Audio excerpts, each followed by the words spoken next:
하나님 말씀은 열왕기하 11장과 12장입니다. 오늘은 유다왕 요아스와 대제사장 여호야다에 대한 내용을 함께 다루도록 하겠습니다. 9장과 10장에서는 비록 예후가 하나님을 신실하게 섬기는 자는 아니었으나 하나님의 뜻과 섭리에 따라 모반을 통하여 왕이 되었고, 그는 이전 아합 왕조의 모든 후손들을 완전히 제거하였습니다. 그는 그렇게 쓰임을 받았던 것입니다. 이를 통하여 북이스라엘의 아합과 그의 아내 이세벨에 의해서 창궐했던 바알과 아세라 우상들이 깨끗하게 정리되었습니다. 그리고 북이스라엘의 왕과 서로 하나가 되어 우상을 숭배하며 정치적 길을 함께 가고 있던 남유다의 아하시아 왕과 그의 후손들도 예후에 의해서 동일하게 죽임을 당하게 되자 남유다에도 왕궁에 계속되었던 우상 숭배의 문제가 어느 정도 멈춰지는 계기가 되었지만, 이로 인하여 유다에는 다윗 왕의 후손 중에서 다시 왕이 세워지기까지 정치적인 공백이 생기게 되었습니다. 이때 아하시아의 모친이자 아합 왕과 이세벨의 딸로서 남쪽 유다의 바알 숭배를 전파했던 철저한 바알 숭배자 아달랴는 다윗의 후손을 끊지 않으실 것을 약속하셨던 하나님을 정면으로 거역하고 자신의 아들 아하시아가 죽자 그 아하시아의 아들들, 즉 손자들을 죽이고 정권을 장악했고 스스로 여왕이 되었습니다. 그러나 이러한 살육 과정에서 아달랴에게는 자신이 낳지 않은 아하시아의 누나였던 여호세바라는 딸이 있었는데, 바로 이 여호세바를 통해서 당시 갓난 아기였던 다윗의 후손 중 유일한 혈육인 요아스를 유모와 함께 자기 침실에 숨겨두었기에 그 요아스가 목숨을 건지고 성전 제사장 그늘에서 요아스가 6년 동안 숨어 자라게 되었던 것입니다. 성전은 바알 숭배자였던 아달랴에게는 전혀 관심조차 갖지 않는 장소였기에 요아스는 그 성전에서 대제사장 여호야다를 통하여 어려서부터 올바른 신앙교육을 받으며 자라게 되었습니다. 이렇게 6년을 지나 7년차가 되었을 때 대제사장 여호야다의 계획대로 왕권 회복을 위한 모든 것이 진행되었고, 예정일인 안식일이 되자 그 계획이 비로소 시작되었습니다. 본문 11장과 12장에 나와 있는 내용들입니다. 백부장들은 다윗 왕의 창과 방패로 무장한 후 곳곳을 지키게 하였고, 호위병들도 왕의 대관식이 거행될 성전을 중심으로 방어 지역을 형성하였습니다. 이때 여호야다는 요아스를 성전 안뜰로 데리고 나와서 그에게 왕관을 씌우고 율법책을 주면서 머리에 기름을 부어 왕으로 추대하게 되었습니다. 이렇게 요아스는 나이는 어렸지만 왕으로서의 자격과 절차를 모두 갖추게 되므로 명실상부한 유다의 왕으로 즉위하게 되었고, 제사장 여호야다는 요아스를 앞세운 섭정을 통하여 종교개혁을 본격적으로 진행하게 되므로 여호사밧 왕 이래로 하나님과 멀어졌던 백성들에게 제대로 하나님의 율법을 지키도록 할 수 있었습니다. 마침내 유다는 하나님과 백성, 또 왕과 백성 사이에 언약 관계가 새롭게 갱신되는 전기를 맞게 되었으며, 이때 백성들은 아달랴가 숭배하였던 바알 신전을 허물었고 제단과 우상도 부수고 바알의 제사장인 맏단도 죽였습니다. 그리고 비록 나이는 어렸지만 새롭게 왕권이 회복된 요아스 왕은 호위병들의 보호 속에서 왕자로 인도되어 다시금 다윗의 왕조가 계속되는 평온을 되찾게 되었습니다. 이때 요아스의 나이가 7세에서 8세 정도 된 것입니다. 아주 어린 아이였죠. 이처럼 하나님께서는 어린아이 요아스를 보호하여 주셨고, 제사장 여호야다라는 종을 세워 다윗의 왕통을 바로 잡도록 하셨습니다. 그리고 그동안 잃었던 신앙을 제사장을 통하여 어린 왕이 제대로 교육을 받게 하사 하나님의 백성을 향하신 그 언약을 하나님의 백성들이 다시금 온전히 계승할 수 있도록 그렇게 하여 주신 것입니다. 이렇게 남유다의 왕으로서 통치를 시작한 요아스는 40년간을 통치하며 종교개혁과 성전개혁을 진행할 수 있었습니다. 그는 왕위에 올라서서 여호야다의 교육을 받은 대로 성전을 회복하고 비교적 백성들을 하나님의 율법 안에서 제대로 통치를 하려 했던 왕이었으나, 한편으로는 조금은 온전치 못했던 모습을 성경은 오늘 본문을 통해서 또 안타깝게 기록하고 있습니다. 열왕기하 12장 2절로 3절을 먼저 보자면, 요아스는 제사장 여호야다가 그를 교훈하는 모든 날 동안에는 여호와 보시기에 정하게 하였으되 다만 산당들을 제거하지 아니하였으므로 백성이 여전히 산당에서 제사하며 분향하였더라. 두 가지 안타까운 모습을 기록하고 있습니다. 요아스의 통치의 명함을 제사장 여호야다가 함께하며 교훈하였을 때와 여호야다의 교훈이 없었을 때의 차이가 분명히 있다라는 것을 말하고 있었고, 또 한 가지는 여전히 뿌리 뽑지 않고 있었던 백성들의 산당에서의 제사가 있었음을 증거하고 있었던 것입니다.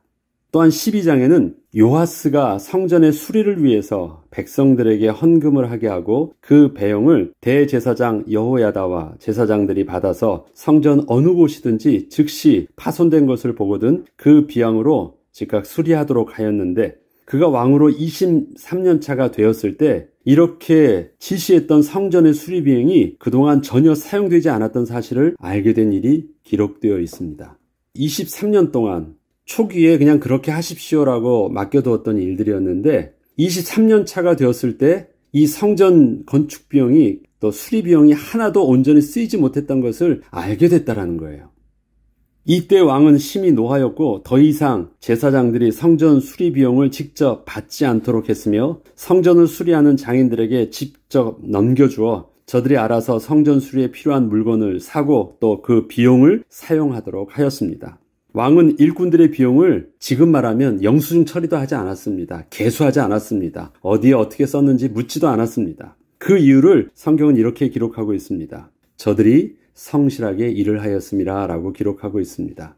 오히려 제사장 손에 맡기지 않고 저 장인들과 일꾼들 손에서 알아서 성전을 섬기게 했을 때 온전히 성전이 그 비용을 통해서 잘 수리되어지고 또 개혁할 수 있게 되었다라고 말하고 있는 것입니다. 이렇듯 오늘의 본문 11장과 12장에서는 새롭게 종교 개혁을 이끌고 성전 개혁을 이끌었던 유다왕 요아스와 그의 스승이었던 대제사장 여호사밧의 행적을 잘 기록하고 있지만, 한편으로는 저들의 열심에도 불구하고 여전히 남아있던 저들의 온전치 못한 부분들도 함께 보여주면서 하나님 앞에서의 우리의 모습이 끝까지 온전해야 함을 다시금 깨닫게 합니다. 왕의 권세를 가지고 있던 왕에게는 그의 통치를 위한 올바른 판단을 위해서는 먼저 겸손히 하나님의 말씀에 교훈을 받는 영적 자세가 참으로 중요하다는 것을 깨닫게 합니다.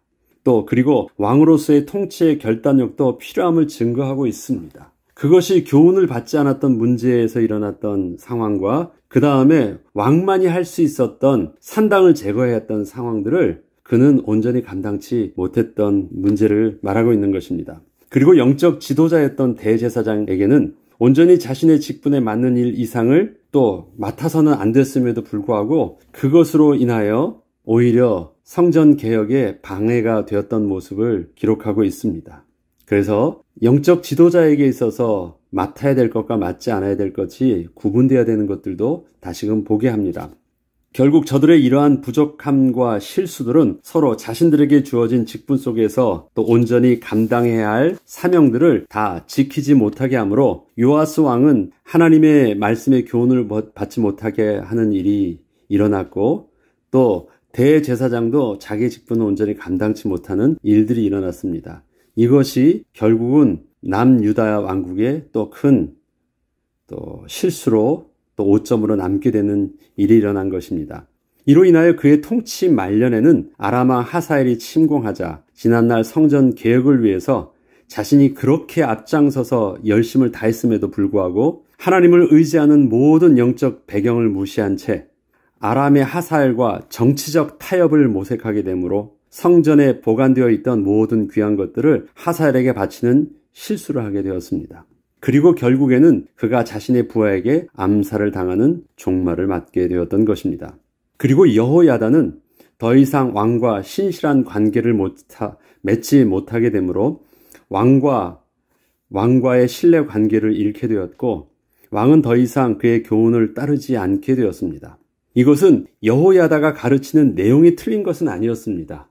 단지 제사장으로서 여호야다의 신실함에 그 신뢰성을 잃게 함으로 왕과의 관계가 틀어진 것이었습니다.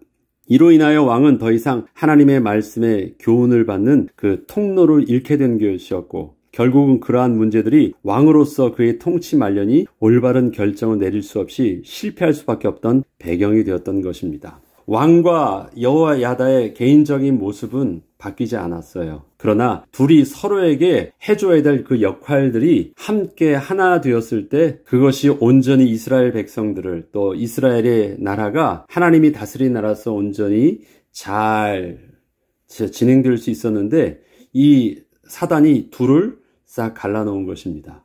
어떻게 갈랐습니까? 왕에게 있어서는 하나님의 말씀을 듣지 못하도록 하였고, 또 제사장에게 있어서는 하나님의 말씀을 전하지 못하도록 그 관계를 깨뜨린 것입니다. 그런데 어떻게 깨졌습니까?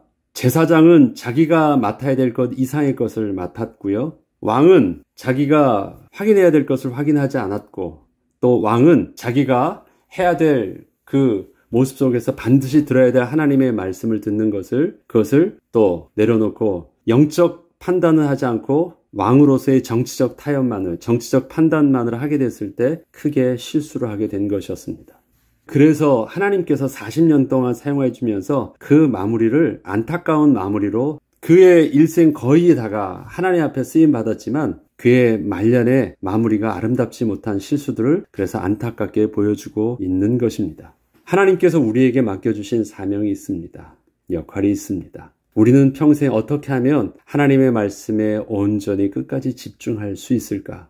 어떻게 하면 또 그 이상을 넘어서지 않으면서도 온전히 감당할 수 있을까에 대한 부분들을 우리는 늘 겸손함을 가지고 잘 인도를 받아야 됩니다. 내가 할 수 있어서 다 하는 것이 아닙니다. 내가 해야만 하는 것을 해야 되는 것입니다. 그리고 내가 스스로 다 하지 않고 내가 겸손히 하나님 앞에서 또 무릎 꿇고 하나님의 인도함을 받아야 되는 그 부분들도 우리에게는 참으로 필요합니다. 그렇기 때문에 오늘은 요아스 왕의 종교개혁과 제사장 여호야다의 올바른 지도가 둘은 너무너무 귀한 자였으나 그 안에 있는 그 연약함들이 온전히 서로 견제되면서 서로 도움이 보완이 되지 않았기 때문에 그것이 끝내 안타까운 모습을 가지게 되었던 것입니다. 우리 모두 그렇게 연약합니다. 죄성 있는 부패한 인간의 모습 속에서 하나님 앞에서 모두 다 온전하지 않습니다. 그렇기 때문에 하나님께서는 하나님의 백성들을 교회라는 하나님의 영적 공동체를 통해서 서로 돌아봐 사랑과 선행을 격려하게 하였고 또 지도하게 하였고 함께 하나님의 말씀 안에서 주어진 직분들을 스스로 잘 감당하며 우리가 하나님 앞에서 끝까지 쓰임받도록 하여 주신 것입니다.